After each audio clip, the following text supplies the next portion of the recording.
Sean bienvenidos a Selectura, la lectura como una aventura. Mi nombre es Dani y hoy quiero compartir con ustedes el cuento titulado Materia Gris del escritor estadounidense Stephen King. Comienza así. Hacía una semana que pronosticaban el vendaval del norte que se materializó el jueves, y a las 4 de la tarde ya se habían amontonado 20 centímetros de nieve y no daba señales de amainar.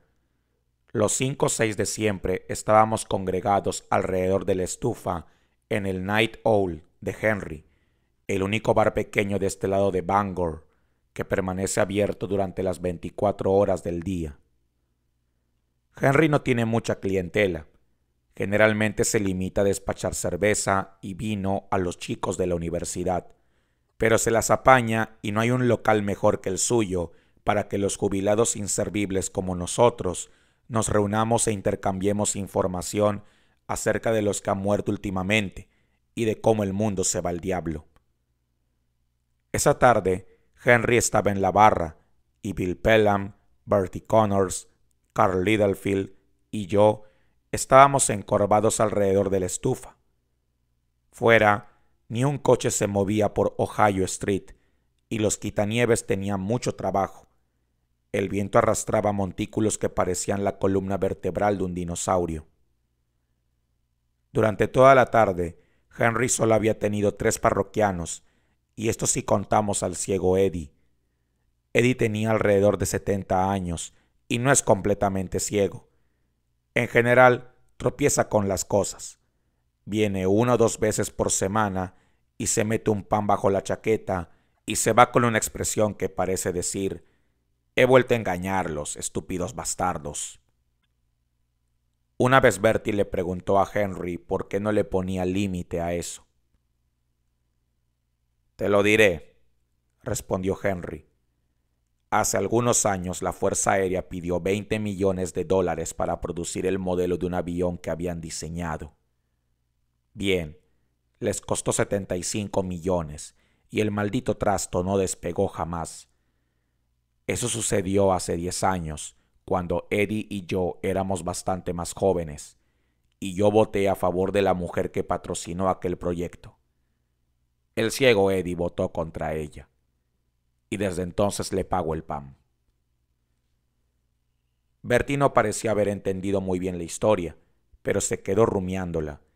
En ese momento volvió a abrirse la puerta que dejó pasar una ráfaga de aire gris y frío, y entró un chico que golpeó las botas contra el piso para desprender la nieve. Lo identifiqué enseguida.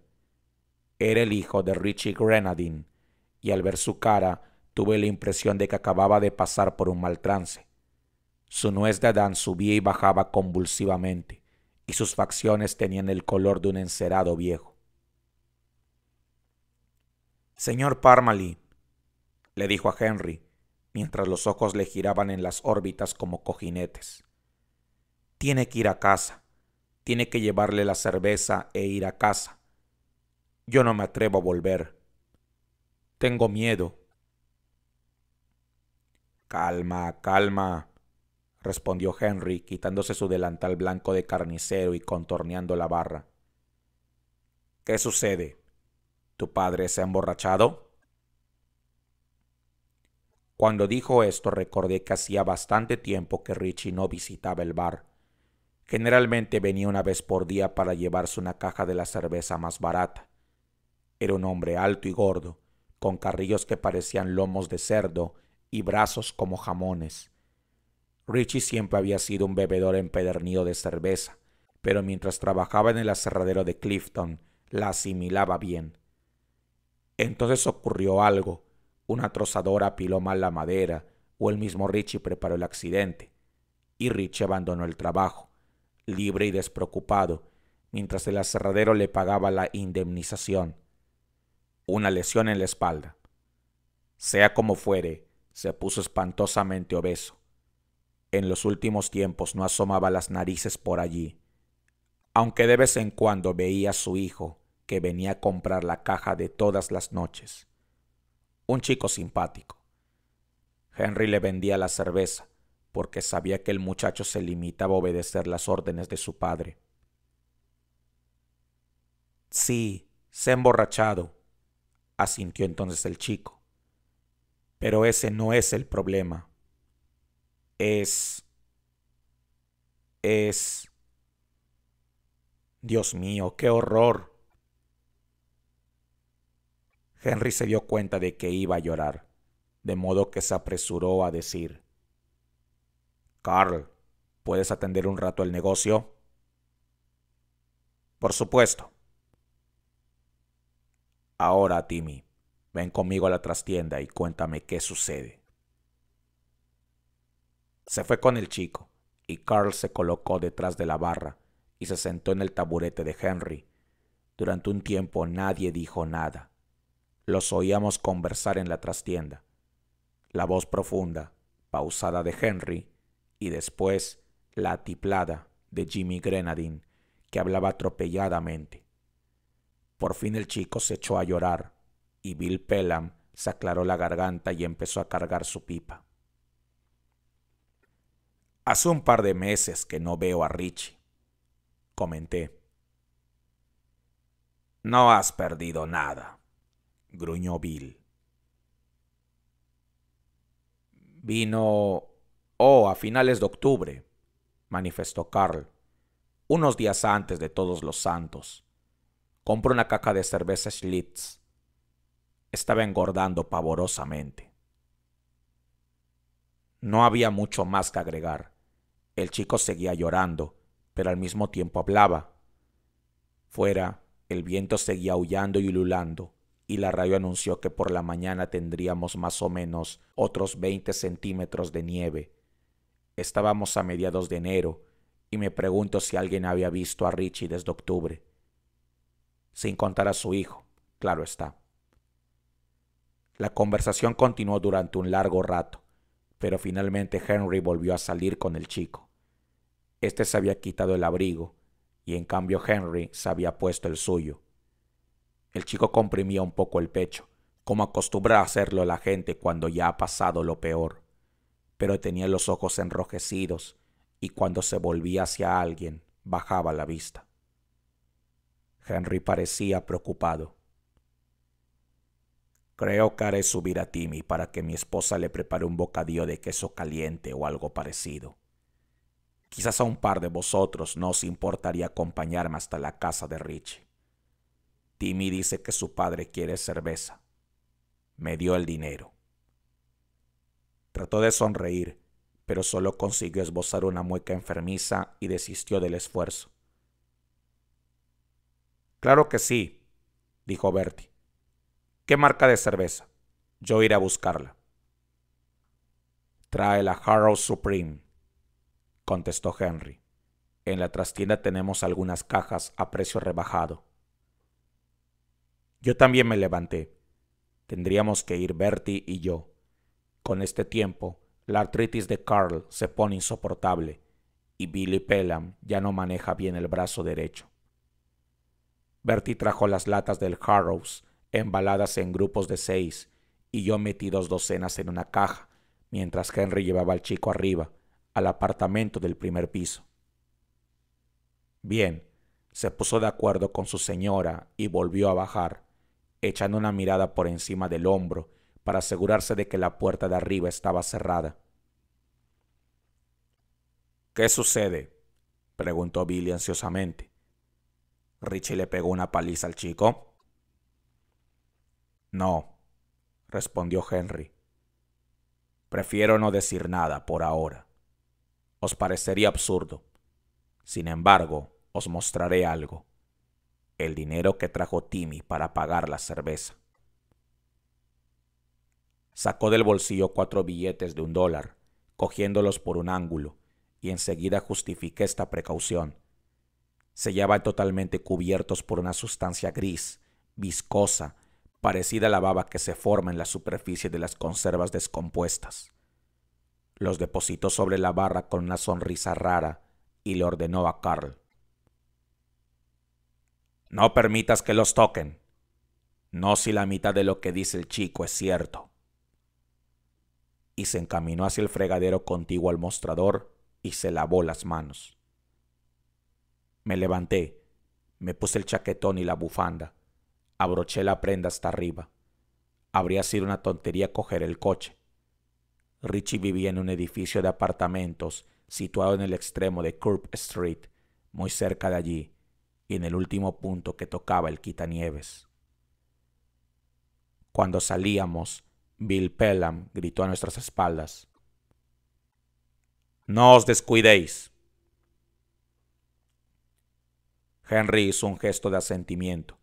Depositó la caja de Harrows sobre la carretilla que deja junto a la puerta y nos dispusimos a salir.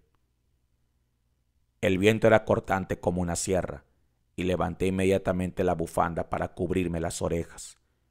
Nos detuvimos un segundo en el portal mientras Bertie se calzaba los guantes. Tenía una mueca de dolor en la cara y comprendía lo que sentía. Estaba bien que los jóvenes esquiaran durante el día y pasaran la mitad de la noche corriendo carreras con esos malditos trineos aerodinámicos. Pero cuando apenas pasas los 70 sin un cambio de aceite, el cierzo te llega al corazón. «No quiero asustaros, muchachos», manifestó Henry, sin perder esa sonrisa extraña que parecía expresar asco. «Pero de todas maneras os mostraré algo, y mientras caminamos hasta allí, os contaré lo que me dijo el chico, porque quiero que lo sepáis». Al decir esto, extrajo del bolsillo de la chaqueta una pistola calibre 45, la misma que guardaba cargada y a punto debajo de la barra desde 1958, cuando había resuelto mantener abierto el establecimiento durante las 24 horas del día. No sé de dónde sacó esa pieza de artillería, pero sí sé que la única vez que la blandió delante de un asaltante, este dio media vuelta y salió corriendo. Henry era un tipo impasible, sí señor. Un día lo vi echar a un estudiante que quiso obligarlo a canjear un cheque. El chico salió como alma que lleva el diablo. Bien, solo cuento esto porque Henry quería que Bertie y yo supiéramos que hablaba en serio, y vaya si lo sabíamos. De modo que nos pusimos en marcha, encorvados como lavanderas para luchar contra el vendaval. Henry empujaba la carretilla y repetía lo que le había narrado el chico. El viento trataba de arrancarle las palabras antes de que llegaran a nosotros, pero oímos casi todo, más de lo que nos habría gustado oír. Me alegré inmensamente de que Henry llevara su bazooka en el bolsillo de la chaqueta. El chico pensaba que la culpable había sido la cerveza. Ya sabéis cómo de vez en cuando puede haber una lata en mal estado, insípida o maloliente o verde, como las manchas de orina del calzoncillo de un irlandés. Un tipo me dijo una vez que basta un orificio insignificante para que se infiltren bacterias capaces de hacer cosas muy raras. El agujero puede ser tan minúsculo que la cerveza casi no se escurre, pero las bacterias entran igualmente, y la cerveza es muy nutritiva para algunos de esos bichos.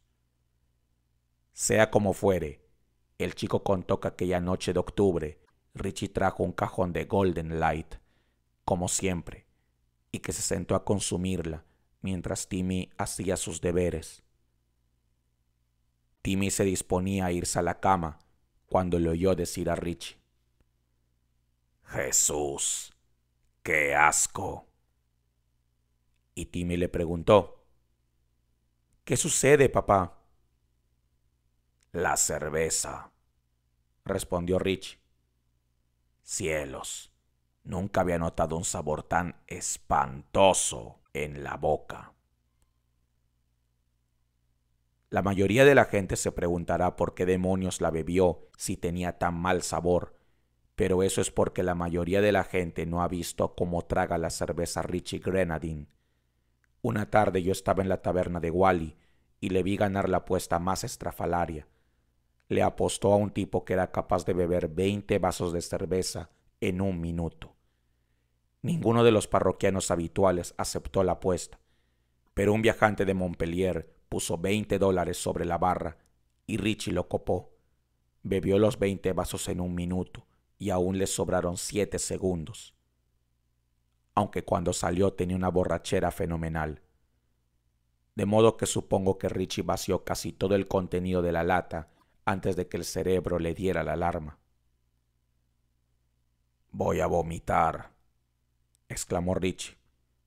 «Cuidado». Pero cuando llegó al inodoro ya se le había sentado en el estómago, y eso fue todo. El chico dijo que la lata olía como si algo se hubiera arrastrado dentro de ella y hubiera muerto allí. Además, tenía un poco de espuma gris alrededor de la tapa.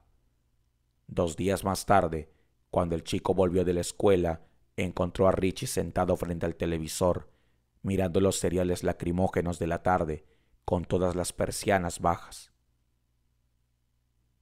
«¿Qué pasa?», preguntó Timmy, porque Richie casi nunca regresaba a casa antes de las 9. «Estoy viendo la TV», contestó Richie. «Hoy no tenía ganas de salir». Timmy encendió la bombilla del fregadero y Richie le gritó: «¡Apaga esa maldita luz!». Timmy obedeció, sin preguntar cómo se las arreglaría para hacer sus deberes en la oscuridad. Cuando Richie está de mal humor, nadie le pregunta nada. «Y vete a buscarme una caja de cerveza», agregó Richie. «El dinero está sobre la mesa». Cuando el chico volvió, su padre todavía estaba sentado en las tinieblas, aunque ahora también estaba oscuro afuera, y había apagado el televisor. El chico empezó a asustarse. Bueno, ¿a quién no le pasaría lo mismo? Nada más que un apartamento en sombras y tu padre sentado en un rincón como un bulto. De modo que depositó la cerveza sobre la mesa, porque sabía que a Richie no le gustaba muy fría, y cuando se acercó a su padre, empezó a sentir una especie de olor a podrido, como el de un queso olvidado sobre el mostrador durante el fin de semana. Pero no hizo ningún comentario ni se sorprendió, porque el viejo nunca había sido lo que se llama una persona higiénica. En cambio, se encerró en su habitación y cerró la puerta e hizo sus deberes, y al cabo de un rato oyó el ruido del televisor y el chasquido de la primera lata de la noche. Todo siguió igual durante 1 o 2 semanas. El chico se levantaba por la mañana e iba a la escuela, y cuando volvía a casa, Richie estaba frente al televisor y el dinero para la cerveza descansaba sobre la mesa. Además, en el apartamento reinaba un olor cada vez más pestilente. Richie no levantaba nunca las persianas y hacia mediados de noviembre le prohibió a Timmy que estudiara en su habitación. Argumentó que no soportaba la luz que se colaba por debajo de la puerta, de modo que Timmy empezó a ir a estudiar a la casa de un amigo, cerca de allí, después de comprarle la cerveza a su padre. Hasta que un día, cuando Timmy volvió de la escuela, eran las 4 y casi era de noche, Richie le dijo: «Enciende la luz». El chico encendió la bombilla del fregadero y se quedó atónito al ver que Richie estaba envuelto en una manta. «Mira», murmuró Richie, y asomó una mano de debajo de la manta, pero no era en absoluto una mano. Algo gris, fue lo único que el chico atinó a decirle a Henry. No parecía en absoluto una mano, solo un muñón gris. Bien, Timmy Grenadine se asustó. «¿Qué te sucede, papá?», preguntó. Y Richie contestó: «No lo sé, pero no duele. Es casi agradable». Entonces Timmy exclamó: «Voy a llamar al doctor Westphal». Y la manta empezó a temblar de un extremo a otro, como si algo abominable se estuviera estremeciendo íntegramente allí debajo. Y Richie siseó: Ni en sueños. Si lo haces, te tocaré y terminarás así. Y apartó fugazmente la manta de su rostro. Ya estábamos en la intersección de Harlop y Curve Street, y yo tenía más frío que el que marcaba cuando salimos el termómetro. Ya estábamos en la intersección de Harlop y Curve Street, y yo tenía más frío que el que marcaba cuando salimos el termómetro de la Orange Crush, adosado a la pared de Henry. Nadie quiere creer este tipo de cosas, y sin embargo, hay fenómenos muy extraños en el mundo. Una vez conocí a un tipo llamado George Kelson, que trabajaba en el Departamento de Obras Públicas de Bangor.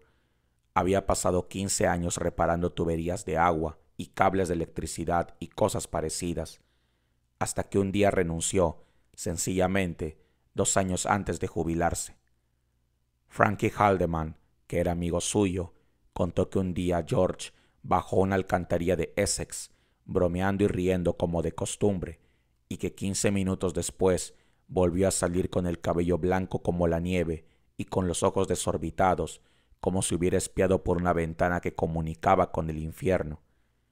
Fue directamente al garaje del Departamento de Obras Públicas y marcó su tarjeta en el reloj, y se marchó a la taberna de Wally y empezó a beber. El alcohol había acabado con él 2 años más tarde. Frank intentó sonsacarle algo, pero George solo habló una vez, un día en que estaba excepcionalmente borracho. Giró sobre su taburete y le preguntó a Frankie Haldeman si alguna vez había visto una araña grande, como un perro de buen tamaño, sentada en una tela llena de gatitos y otros animales parecidos envueltos en hilo de seda. Bien, ¿qué podía contestarle? No digo que eso es cierto, pero lo que sí digo es que en los recovecos del mundo hay cosas que podrían enloquecer a cualquiera que se encontrase cara a cara con ellas. De modo que nos detuvimos un minuto en la esquina, a pesar del viento que soplaba calle arriba.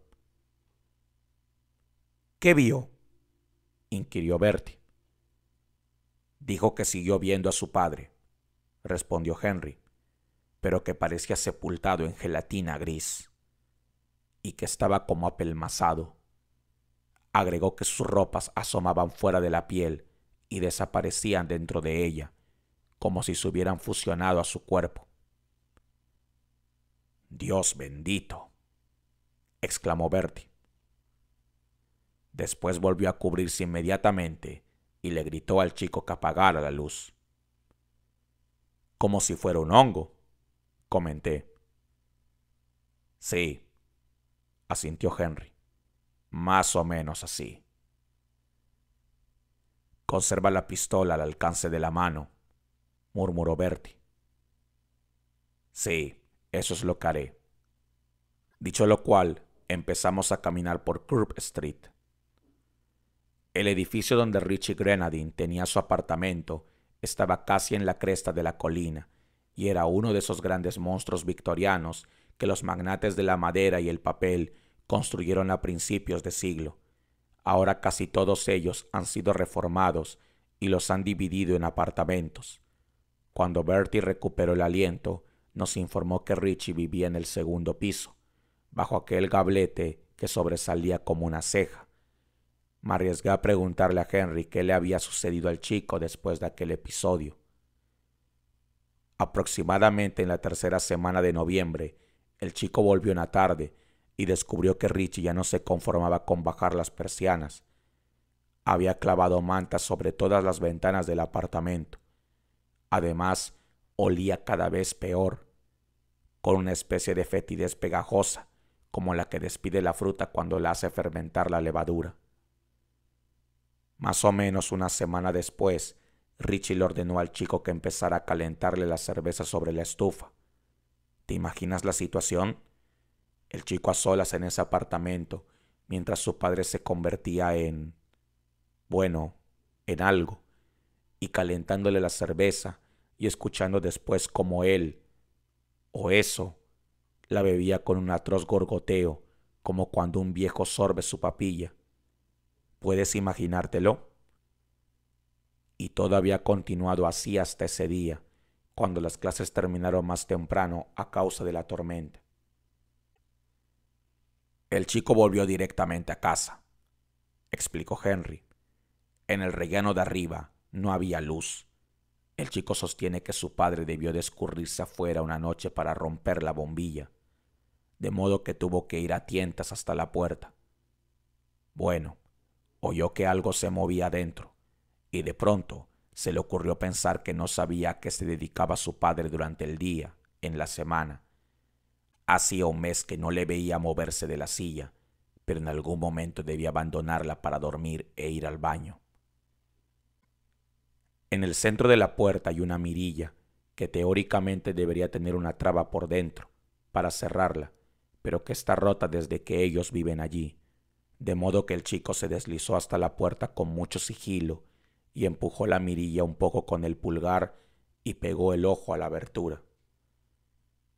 Ya estábamos al pie de la escalinata de entrada y la casa se alzaba sobre nosotros como una cara alta, repulsiva, cuyos ojos eran las ventanas del segundo piso. Miré hacia arriba y ciertamente las dos ventanas estaban negras como boca de lobo, como si alguien las hubiera cubierto con mantas o las hubiera pintado. Tuvo que dejar pasar un minuto para que su ojo se acostumbrara a la penumbra, hasta que por fin vio un gran bulto gris que no tenía ninguna semejanza con un hombre y que se arrastraba por el suelo, dejando atrás un rastro de una sustancia gris y pegajosa. Y después estiró un brazo, o algo que hacía las veces de brazo, y desprendió una tabla de la pared y extrajo un gato. Henry se interrumpió brevemente. Bertie se golpeaba las manos una contra otra, y en la calle hacía un frío de 1000 demonios, pero todavía ninguno de nosotros estaba preparado para subir. Un gato muerto, prosiguió Henry, que se había podrido. El chico dijo que parecía hinchado y rígido, infestado de diminutas formas blancas reptantes. Basta, susurró Bertie, por el amor de Dios. Y después su padre se lo comió. Intenté tragar y sentí un sabor grasiento en la garganta. Fue entonces cuando Timmy echó la mirilla, concluyó Henry en voz baja, y echó a correr. No creo que pueda ir allí, balbuceó Bertie. Henry permaneció callado. Se limitó a mirarnos alternativamente a Bertie y a mí. Creo que lo mejor será que subamos, manifesté. Tenemos la cerveza de Richie. Bertie no contestó, así que subimos por la escalinata y entramos en el zaguán. Lo olí enseguida. ¿Sabéis cómo huele una fábrica de sidra en verano? Es imposible hacer desaparecer el olor de las manzanas, pero en otoño dicho olor es agradable, porque tiene un dejo ácido intenso que hace cosquillar la nariz, pero en verano resulta repugnante, y este olor era idéntico a aquel otro, aunque un poco peor. En el zaguán de entrada estaba encendida una bombilla, amarilla, mortecina y encerrada en una tulipa de vidrio esmerilado que proyectaba un resplandor tan difuso como el suero de manteca, y la escalera subía envuelta en un manto de sombras. Henry detuvo la carretilla, y mientras él levantaba la caja de cerveza, yo pulsé el interruptor situado al pie de la escalera que controlaba la luz del primer rellano, pero tal como había dicho el chico, no funcionaba. Bertie balbuceó. Yo cargaré la cerveza. Tú te harás cargo de la pistola. Henry no discutió. Entregó la caja y empezamos a subir. Henry a la cabeza, después yo y Bertie en la retaguardia, con la caja en brazos. Cuando llegamos al rellano del primer piso, la pestilencia era mucho más fuerte. Manzanas podridas, todas fermentadas, y acompañándolas, insidiosamente, un hedor aún más mefítico. Cuando vivía en Levant, hubo una época en la que tuve un perro llamado Rex, un buen cachorro, pero muy torpe para esquivar los coches. Una tarde, mientras yo estaba en el trabajo, lo atropelló un coche y se arrastró debajo de la casa y murió allí. Dios mío, qué fetidez. Tuve que acabar metiéndome yo también abajo para sacarlo con una estaca. El segundo hedor se parecía a ese, infestado de moscas y pútrido y tan inmundo como una mazorca de maíz descompuesta. Hasta ese momento había seguido pensando que tal vez se trataba de una broma extravagante, pero entonces me di cuenta de que no lo era. ¡Santo cielo! ¿Por qué los vecinos no echan a Richie?, exclamé. ¿Qué vecinos?, preguntó Henry, y volvió a esbozar esa sonrisa extraña. Miré en torno y vi que el pasillo tenía un aspecto polvoriento y abandonado, y que las puertas de los 3 apartamentos del primer piso estaban cerradas y clausuradas. Me pregunto quién es el casero, murmuró Bertie, apoyando la caja sobre el poste de la baranda mientras recuperaba el aliento. Gaitó, me sorprende que no lo desaloje. ¿Quién crees que se atrevería a subir allí para expulsarlo?, preguntó Henry. ¿Tú? Bertie no contestó. Finalmente empezamos a subir el último tramo de escalera, que era aún más angosto y empinado que el anterior. También hacía más calor. A juzgar por el ruido, todos los radiadores de la casa estaban crujiendo y siseando. El olor era nauseabundo, y empecé a tener la impresión de que alguien me revolvía las tripas con una vara. Arriba nos encontramos con un corto pasillo y con una puerta en cuyo centro había una pequeña mirilla. Bertie lanzó una exclamación ahogada y susurró: «Mirad por dónde estamos caminando». Miré hacia abajo y vi la sustancia pegajosa que cubría el suelo del corredor. Aparentemente allí había habido una alfombra, pero la baba gris la había corroído. Henry se acercó a la puerta y nosotros le seguimos. Ignoro lo que sentía Bertie, pero yo temblaba como una hoja. Sin embargo, Henry no vaciló en ningún momento. Levantó la pistola y golpeó la puerta con la culata. «¡Richie!», exclamó, y su voz no dejó traslucir ni una pizca de miedo, a pesar de que sus facciones tenían una palidez mortal. «Soy Henry Parmalee, del Night Owl. Te he traído tu cerveza». Nadie contestó nada durante más o menos un minuto, y por fin una voz dijo: «¿Dónde está Timmy? ¿Dónde está mi hijo?». Casi eché a correr en ese mismo momento. La voz no era ni remotamente humana. Tenía un timbre raro y bajo y gorgoteante, como si quien la producía estuviera hablando con la boca llena de sebo. «Está en mi tienda, alimentándose decorosamente», respondió Henry. «Está flaco como un gato vagabundo, Richie». Durante un rato no se oyó nada, y luego nos llegaron unos horribles chasquidos húmedos, como los que podría producir un hombre calzado con botas de goma al caminar por el limo. Después, la misma voz deteriorada habló desde el otro lado de la puerta.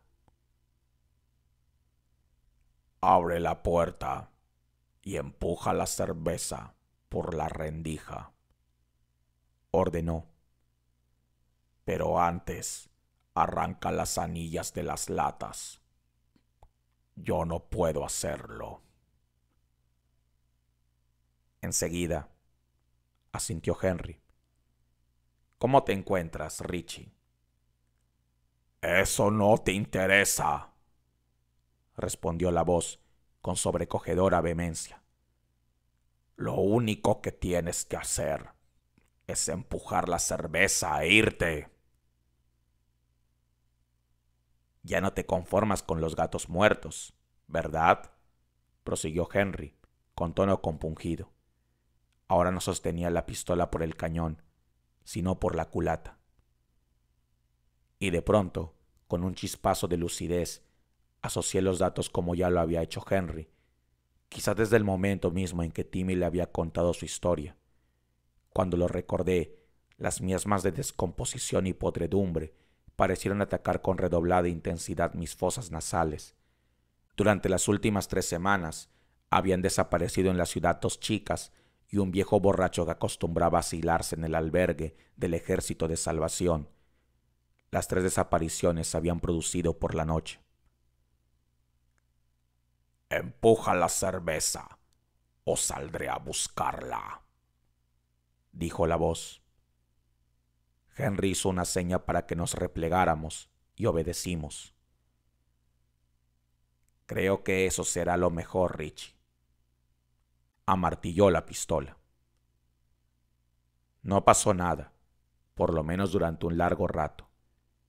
En verdad empecé a pensar que todo había concluido. Entonces la puerta se abrió tan repentinamente y con tanta violencia que realmente se combó antes de chocar contra la pared, y salió Richie. Transcurrió un segundo, solo un segundo, antes de que Bertie y yo echáramos a correr escaleras abajo como chiquillos, saltando de 4 en 4 los escalones para salir por fin a la acera cubierta de nieve, resbalando y patinando. Mientras bajábamos, oímos que Henry disparaba 3 veces y los estampidos retumbaron como granadas de mano en los pasillos cerrados de esa casa vacía y maldita. Lo que vimos en ese lapso de 1 o 2 segundos me acompañará durante toda una vida, o durante lo que me quede de ella. Fue una descomunal onda de gelatina gris, de gelatina con forma de hombre, que dejaba un rastro viscoso tras de sí. Pero eso no fue lo peor. Sus ojos eran chatos y amarillos y alucinados, sin el menor atisbo de alma humana. Y no eran solo 2. Había 4. Y a lo largo del centro de la mole, entre los 2 pares de ojos, se extendía una línea blanca, fibrosa, a través de la cual asomaba una especie de carne rosada palpitante, como cuando se abre un tajo en la barriga de un cerdo. Se estaba dividiendo. ¿Entendéis? Se estaba dividiendo en 2. Bertie y yo no cambiamos una palabra mientras volvíamos a la tienda.